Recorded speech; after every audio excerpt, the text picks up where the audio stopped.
What did you say? It just sends chills down your spine. It just...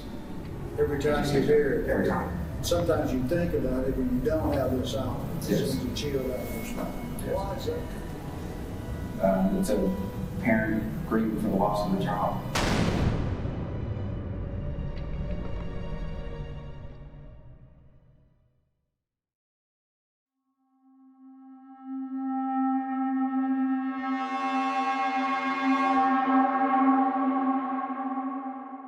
The mind is such a dangerous thing. For as much as humanity has studied it with centuries of science, we have yet to unveil the entire truth. Psychology and neuroscience, biology and consciousness. One's self is the only soul to ever truly know the contents within. Only you know how you feel, and what you see and hear, and what you're thinking. Reality is in the eye of the beholder. We trust that people mean what they say until their actions speak otherwise. We're forced to rely on one another to communicate and interact effectively with our fellow human minds. The stigma surrounding mental illness is deep-rooted and viral. Throughout the last few decades, with the advent of the internet, we've begun to heal some of that stigma, but it persists today, turning people who need help into people who refuse to ask for it.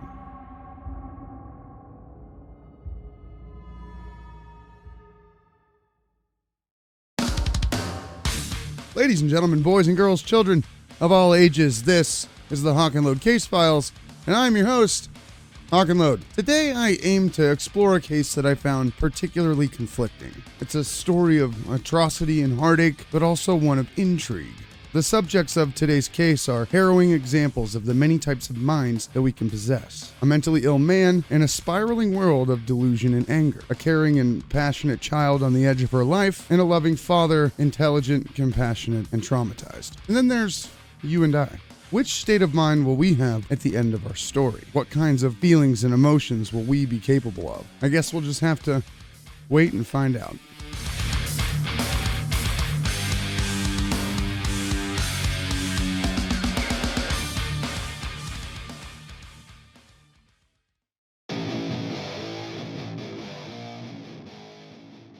Schizophrenia is characterized by significant impairments in the way reality is perceived, and changes in behavior related to persistent delusions, persistent hallucinations, experiences of influence control or passivity.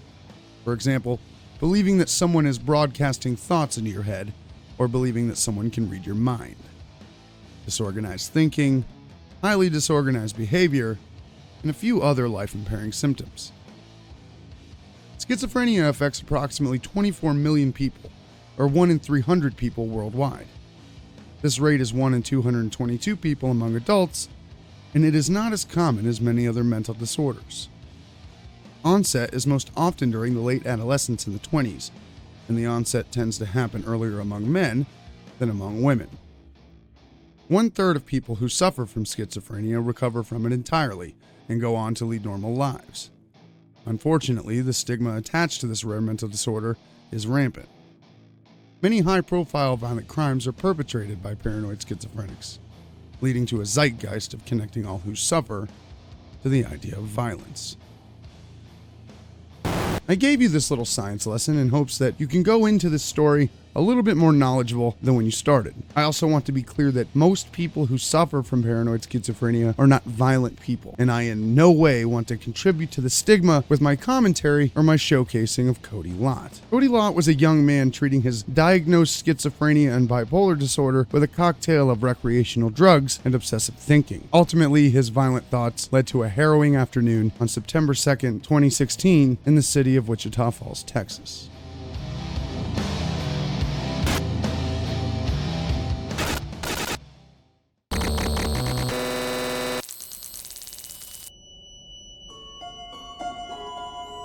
Wichita Falls is a city in the northern center of Texas, not far from the Oklahoma border. With a population of roughly 100,000 people, it is a bustling urban environment. It is home to the Professional Wrestling Hall of Fame as of 2015. It's not much different from most city sprawls in the southern United States. But it's here that we meet Kody Lott, an extremely disturbed young man with a terrifying obsession.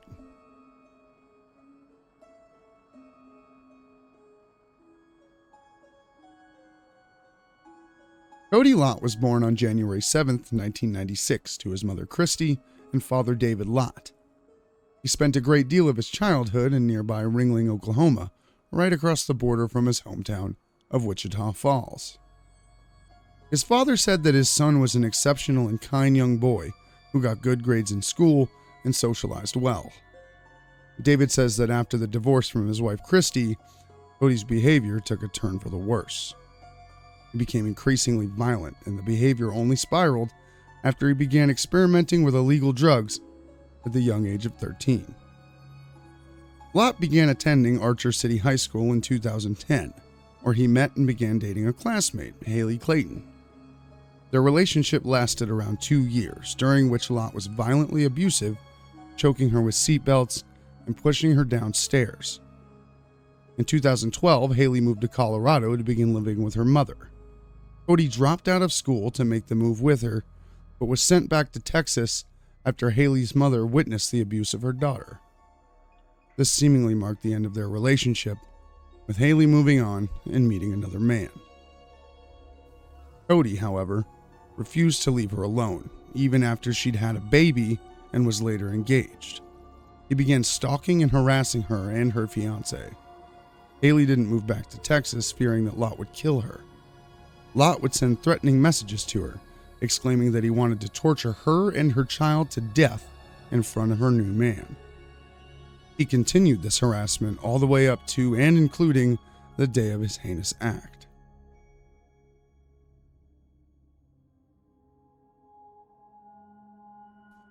Lott increased his drug use throughout his mid to late teens and early adulthood.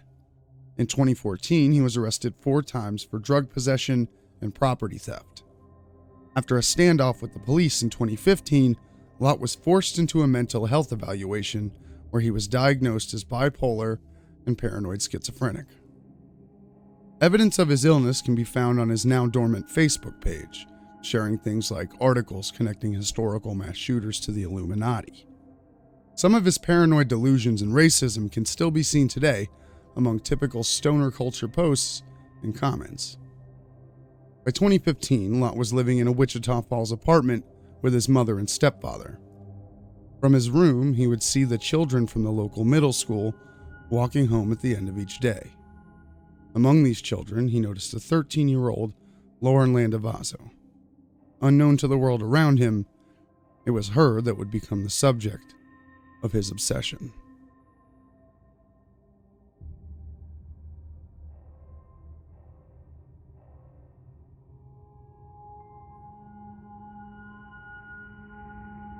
I want the world to treat what I treasure the most.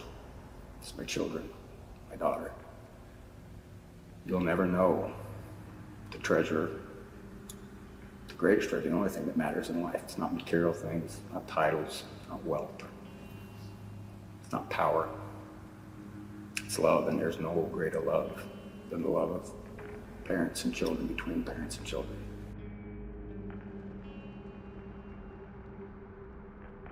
September 2nd, 2016. After a year of obsessively watching Lauren walking home with her friends, Lott sat in his mother's apartment alone. His mother and stepfather had gone out of town on vacation to see a concert, and Lott was perched at his window, watching. By this point, his mental illness, going untreated and exacerbated, had reached a fever pitch. Provoked by the devil himself, at least in Lott's twisted mind, he armed himself with his father's .22 caliber rifle and headed out to put in motion a plan that he had hatched in the afternoons of the preceding months as he watched and fixated on Lauren Landavazo. So you heard more than one scream. Yes, ma'am. How many screams would you say? 4 or 5. All I remember was going into the host backyard and just waiting until we heard the sound stop. And even after we did, we still didn't hear a couple seconds. Did you hear anything from Lauren? Did Lauren move after she went down? So what were you focusing on? Trying to get my friends back. When you ran past Lauren, what did you think? I just really didn't want to look at her because I was scared.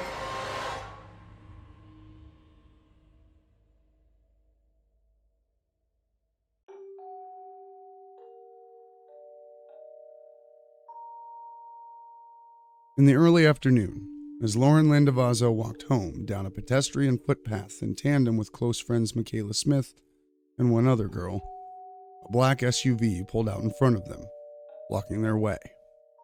In the driver's seat, staring out of an open window at the girls, was a deranged Kody Lott. Confused, the girls looked at each other and then back at Lott.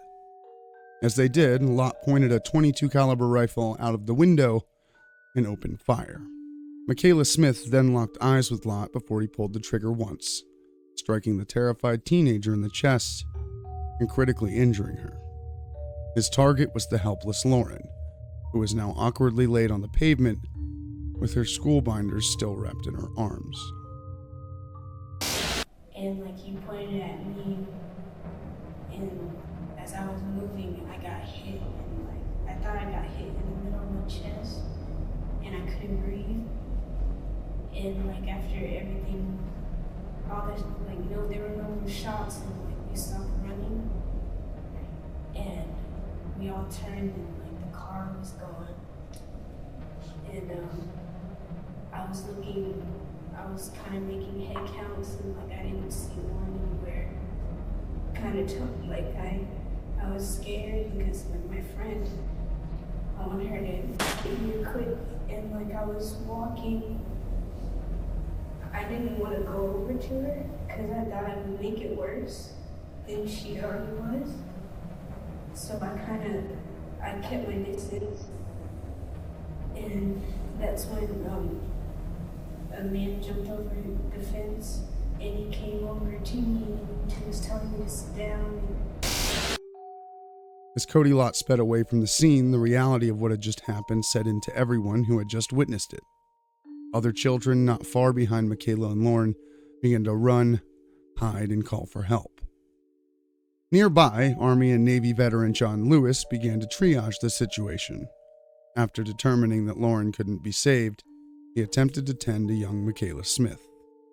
He was preparing for his daughter's birthday party in his backyard when he heard the gunshots. Lewis had been in his backyard getting ready for a birthday party for his own daughter, he said. The coffee cups he was carrying slid out of his hands to crash on the ground, and he quickly scaled his home's 6-foot wooden privacy fence off the alleyway where the shooting happened. Lewis lost his flip-flops on the other side of the fence, but he didn't even notice he was barefoot, he testified. I went into a tunnel vision kind of state, Lewis said. All around this quiet family neighborhood, chaos had erupted. Multiple calls to 911 were made, and the community, shocked and horrified, attempted to tend to the situation and shelter the children. A witness, not wanting the fatally wounded girl to be gawked at by the growing crowd, placed a blanket over her as she lay in the street. When Lauren's mother arrived, she was barred from going to her daughter, as police had taped off the crime scene and EMTs attempted to tend to both girls. En route to the hospital, EMTs observed that Lauren's heart was still beating, although the extensive damage to the young girl, including 2 shots to her head, meant that not much could be done. He was pronounced dead at the hospital.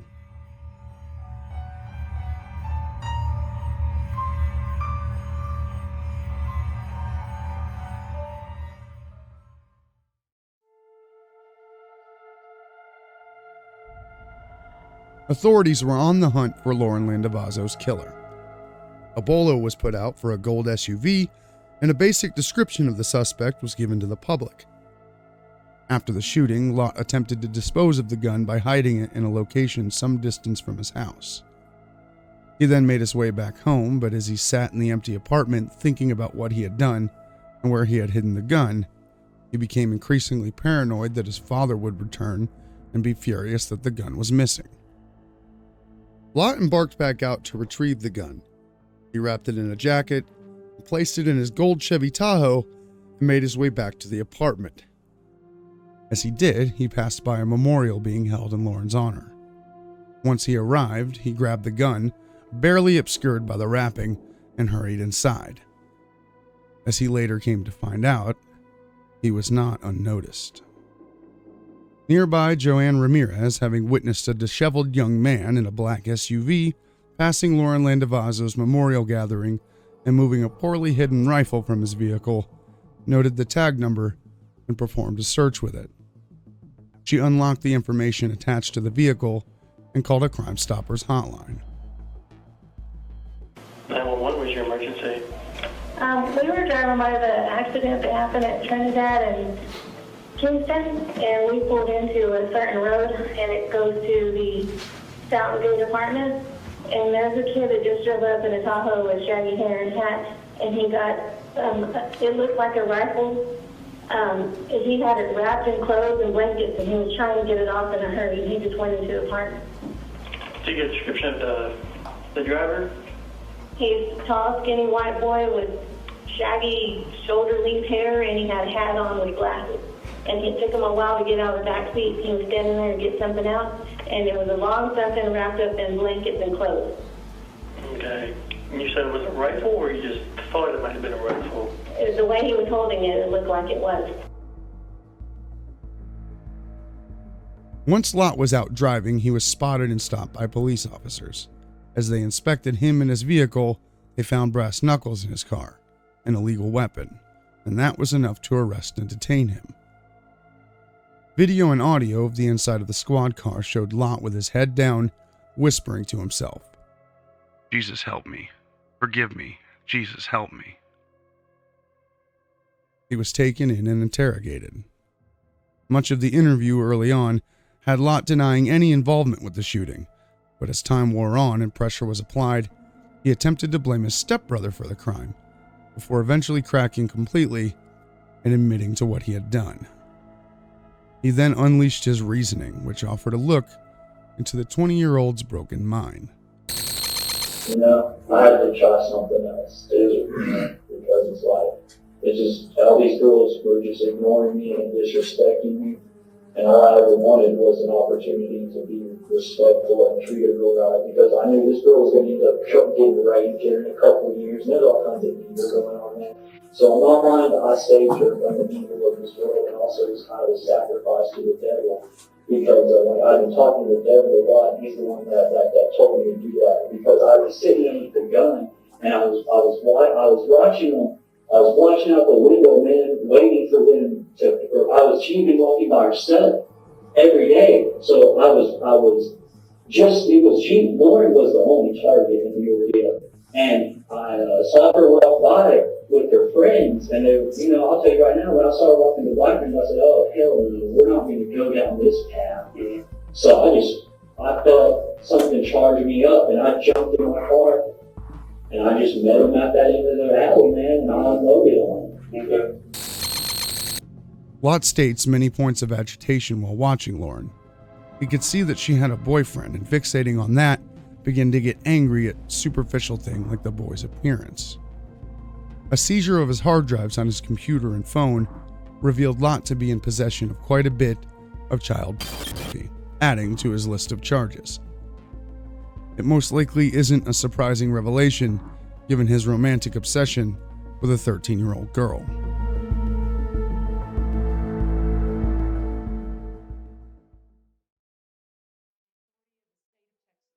grand jury of Wichita County, state of Texas, duly organized at the July term AD 2016 of the 30th District Court of said county. In said court, at said term, does present that Kody Austin Lott, hereinafter called defendant, on or about the second day of September 2016, in said county and state, did then and there intentionally or knowingly cause the death of an individual, namely Lauren Landavazo. Lauren and Michaela had been friends since 4th grade, and they liked to walk home together after school down an alley. They like to talk and laugh about things that little 13-year-old girls do. They did it just like any other day. And And then on September 2nd of 2016, around 3:05, they were walking home along with a friend, Kyra Catlin, just laughing and joking and running around, just any September day in 2016. And while they were walking down that alley, Kody Austin Lott, who was 20 years old at the time, he was sitting in his parents' apartment waiting with a loaded .22 rifle, waiting. And then when he saw the three young girls walking down that alleyway, he jumped in his gold Tahoe. He drove down the street, Tower Drive. He drove past the sixth grader, Garrett Ballmar, and turned on to Trinidad Street. And he saw the Tahoe stop at the entrance of that alleyway. He heard shots fired. He saw Lauren Landavazo fall. So what did he do? He started running. He ran. That's all he knew to do as a sixth grader.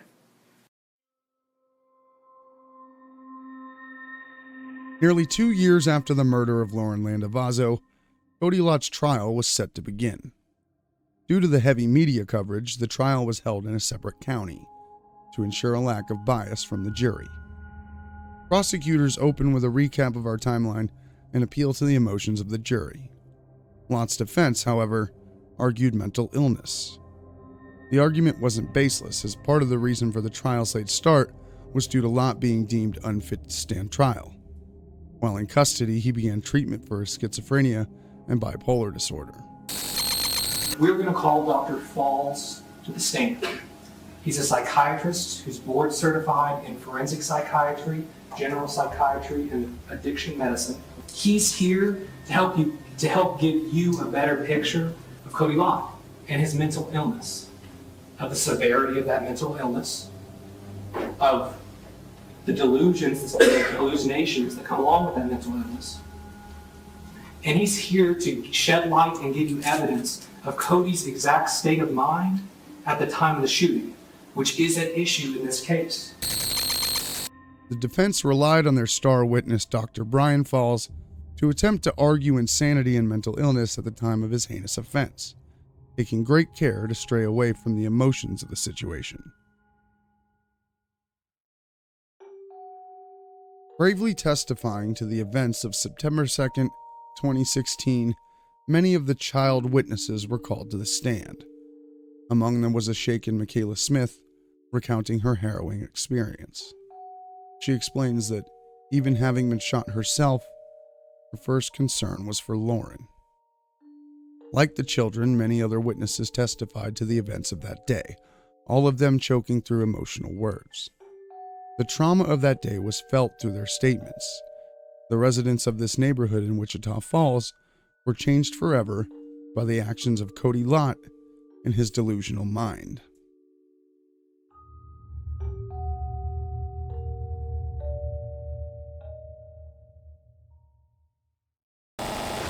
I've allowed this video to be carried by the testimonies that took place at Kody Lott's trial. I felt that for a lot of these people, their own words and emotions could be felt far more impactfully than any words that I could come up with. The heartache and pain comes through in their words. But within those emotions, their resolve and courage can also be strongly felt.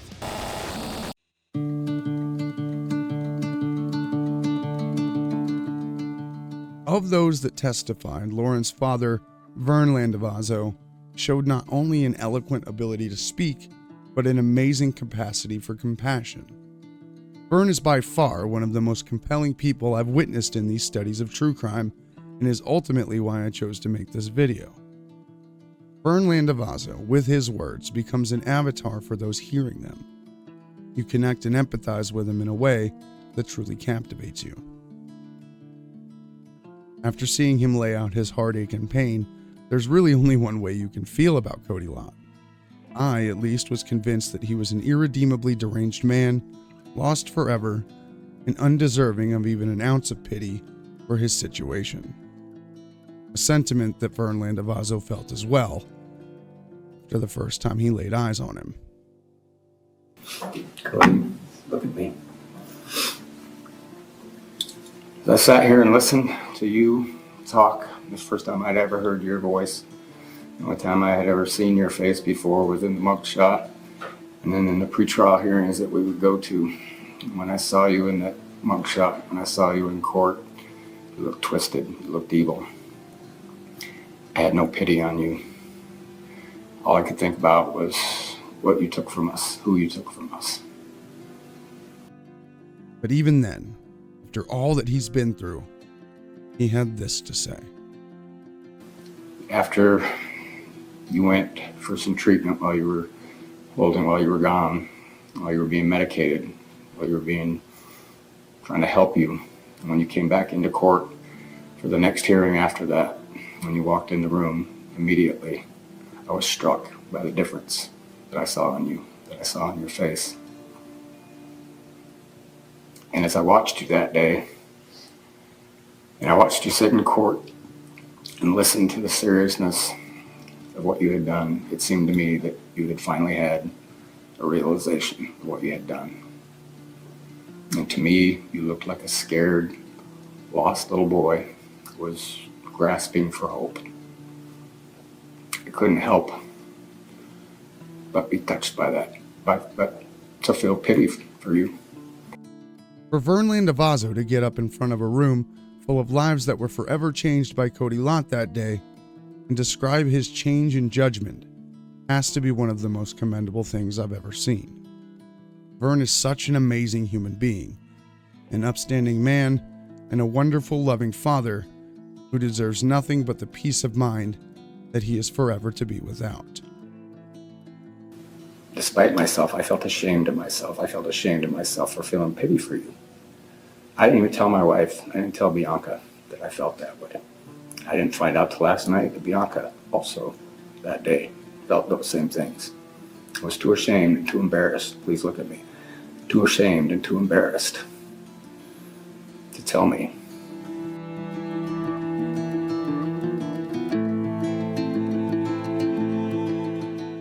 After short deliberations, the jury returned a guilty verdict of aggravated assault and murder in the case of Lauren Landavazo and Michaela Smith, and sentenced Kody Lott to life in prison plus 20 years for his senseless shooting. In February of 2020, a judge denied the appeal of Kody Lott's conviction, sealing his fate. This case is an unfortunately amazing example of how one decision in a few seconds changes the lives of so many people. Kody's actions affected not only the Landavazo family, but everyone else who bore witness to his actions. From immediate family members, to responding officers, to fellow students, parents, and neighbors, to the jury that had to hear the story. All of these people are now changed, and not for the better. Lauren Landavazo was a bright, outgoing, and compassionate girl who was barely halfway through her childhood. She deserved nothing but to continue her thriving life with her amazing parents and friends. May she rest in peace.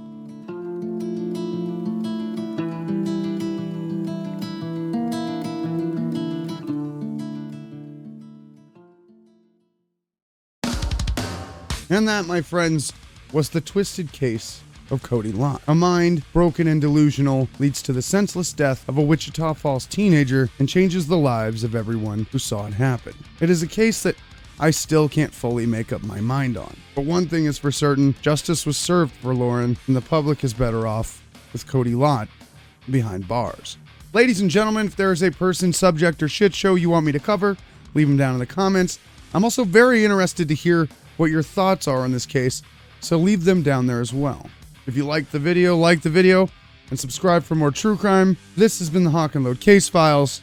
I've been your host, Hawk and Load, and until next time, please take care of each other. Ladies and gentlemen, if there is a person, subject, or shit show you want me to cover,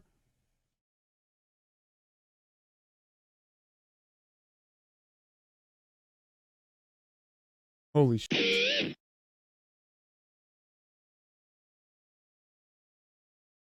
Dude, just f off. There's a fly in here. He's ruining my takes.